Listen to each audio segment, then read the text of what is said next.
this is a message to Glenn and a bit of an update with our development of the left-hand drive clutch hinge point bracket. Now, Glenn's pointed out an issue with the sample I've sent him in that this is the right-hand hinge bracket, and you can see it's quite a good distance from the original pedal, and the pin linking the pedal to the servo is there's good clearance there. But obviously, in our attempt to move the clutch pedal from over here on a right-hand drive car to as far left as you can see it here, we've increased the width here, which has reduced the clearance. Now, if I put the original base plate of the hinge bracket on there, I can see Glenn's issue. So it's very, very close. I mean, obviously I've pushed it as far over as I can, but I think it's a little bit too far.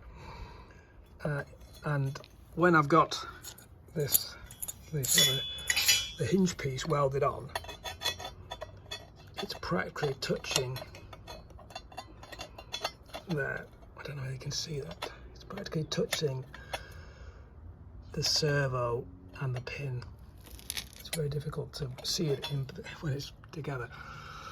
So what we've done a bit of a development. Basically, we've cut away that bit. So this is sort of the Mark II left-hand hinge bracket. And what we've done is we've cut away that area to add a bit of clearance. This is the first try. I think we might need to cut a bit more. If I show you the result, just put it over the top. If you're interested, this is actually my original 3-bolt servo, but I think the position is roughly the same.